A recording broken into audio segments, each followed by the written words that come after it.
Stanton, California sits roughly 26 miles southeast of downtown Los Angeles.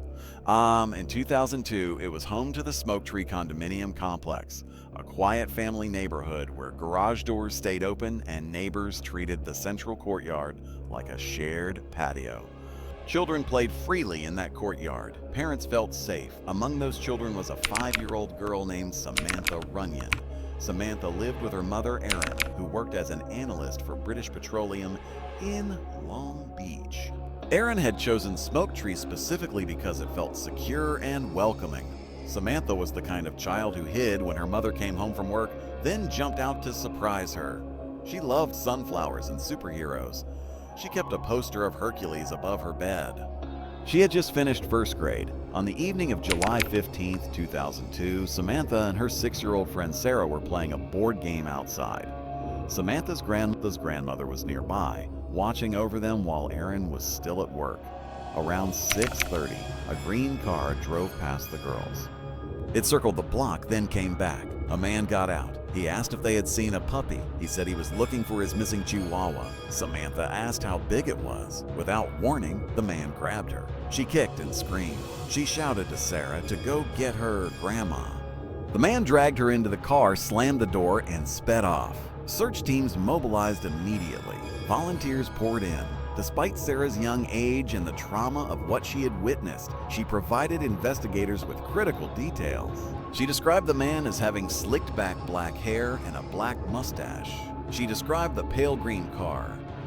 Artists created a composite sketch that was released to the public within hours. Officers began stopping hundreds of vehicles that matched the description. Tips flooded in from across the region.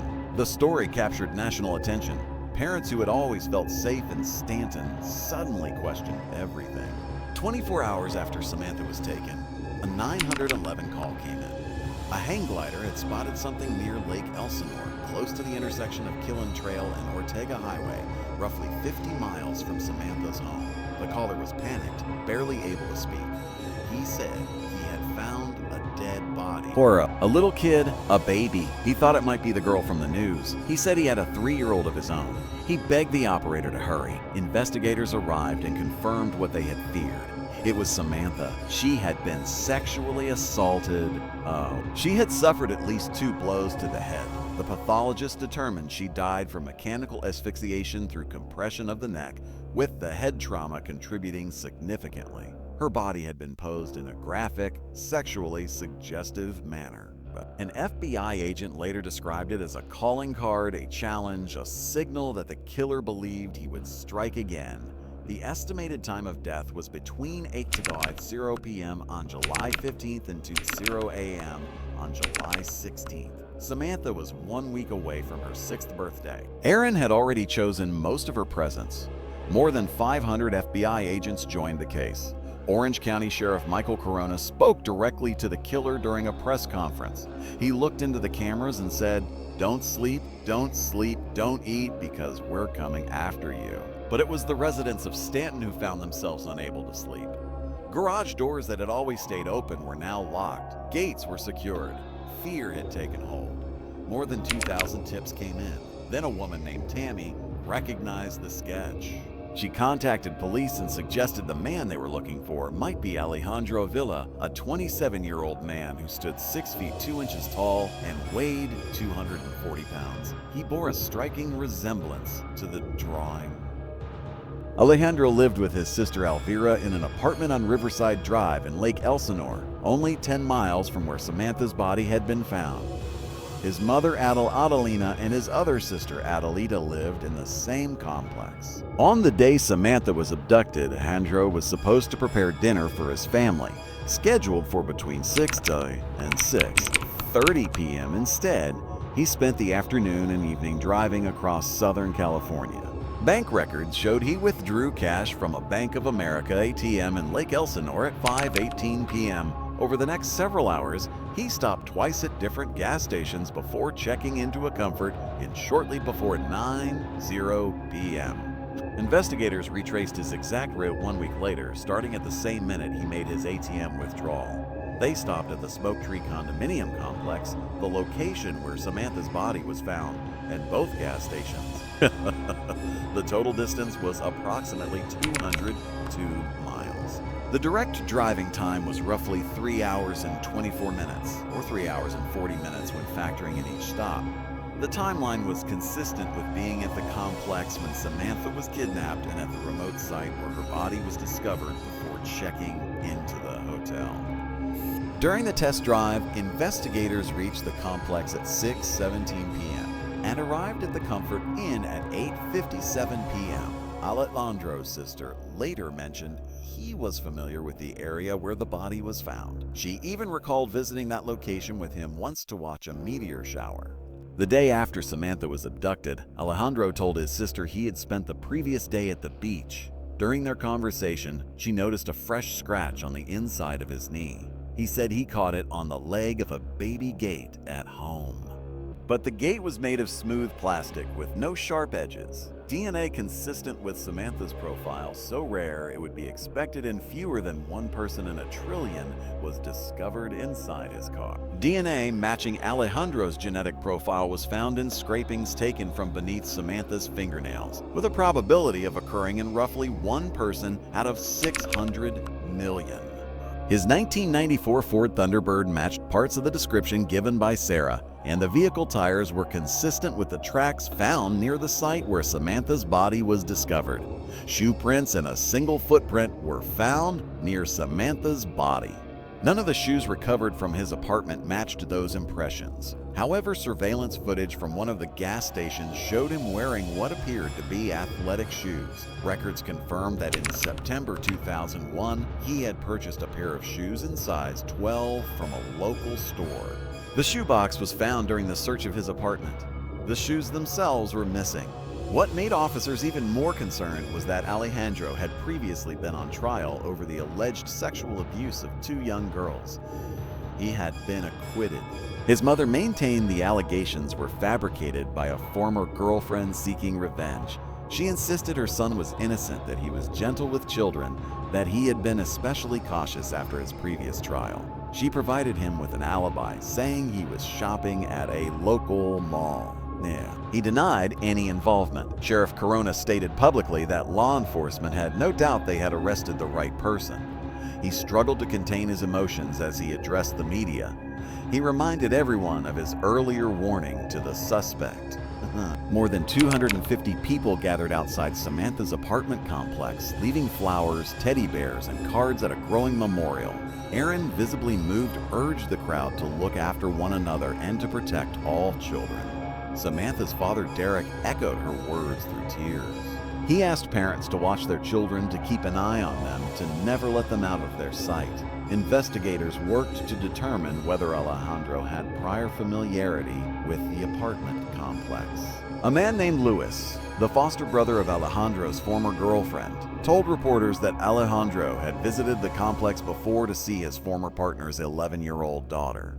The child's mother said she feared him and believed he may have gone there to take her daughter. She thought he went there to get her baby, but instead took Samantha. Alejandro Avila was charged with murder, kidnapping, and 2 counts of forcible lewd acts on a child. The Orange County District Attorney made clear that anyone who committed an act like this would either die in prison of natural causes or be executed. The cathedral was packed for Samantha's funeral. Aaron, choking back tears, said nothing could bring their baby back, but knowing her death was handled with integrity and her life was cherished by so many brought some solace. She said they always knew Samantha had a gift for the world, but it never occurred to them that her greatness would be realized in her death. The trial of Alejandro Avila was extremely difficult for many, but the prosecution's case was strong. Phone and financial records placed him in the immediate area at the time of the abduction. DNA matching his profile was found underneath Samantha's fingernails. The defense attorney argued the DNA evidence was unreliable, claiming samples had been improperly collected and pointing to what he described as inconsistencies in witness statements. The assistant district attorney dismissed the allegation that investigators had planted evidence, calling the claim outlandish. Judge William Froberg allowed testimony from the 2 girls involved in Alejandro's 2001 case where he had been charged with sexual abuse but acquitted. A third young girl who also said she was abused was permitted to testify as well. One of these girls was the daughter of his former girlfriend. She said that when she was around 7, he would sometimes watch her while her mother worked nights.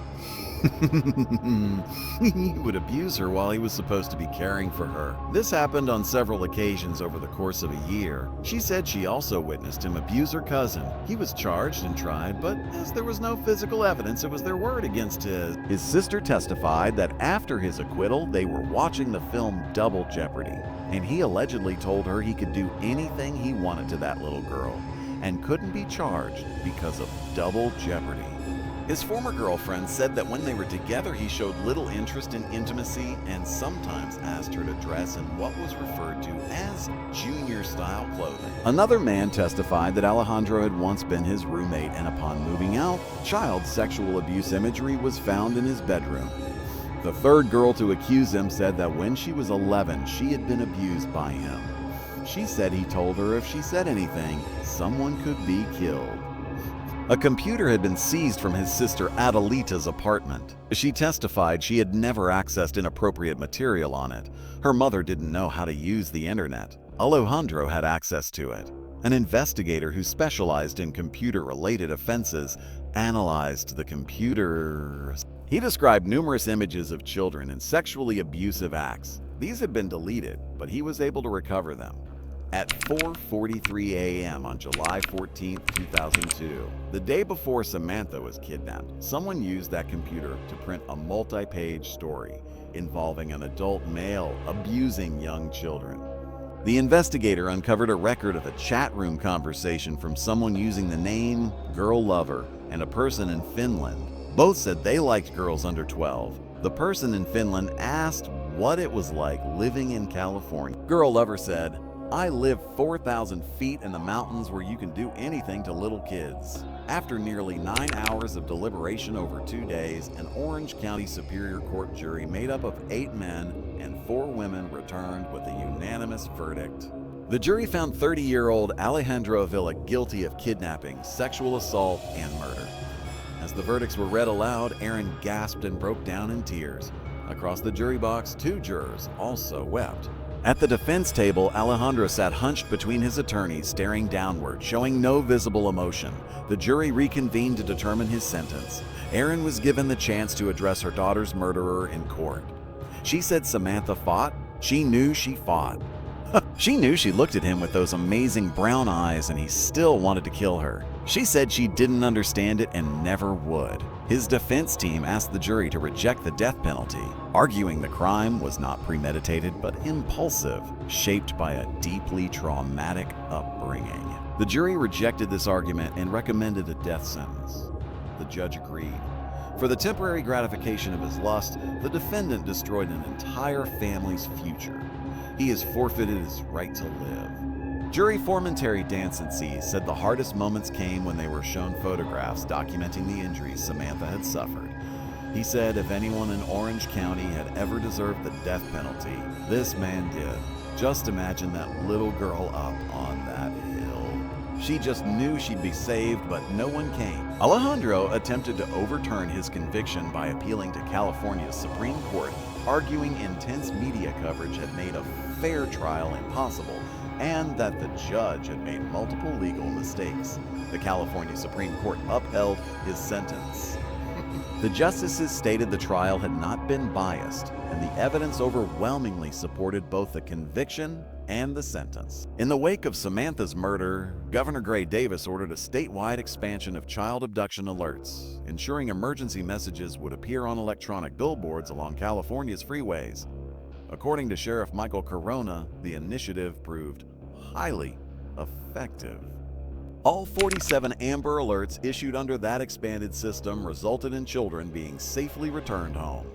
Erin Runnion said she hoped her daughter's legacy would help teach children to be brave if they were ever approached by a stranger and know exactly what to do to get away and get to safety. She transformed her grief into advocacy. In her daughter's name, she founded the Joyful Child Foundation.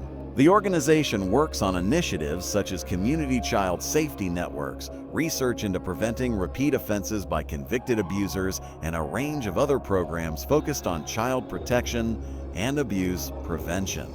Erin said she would never forgive what he did to her daughter, saying the only person whose forgiveness should be sought was Samantha's. She said her way of forgiving him was recognizing what his upbringing had been like.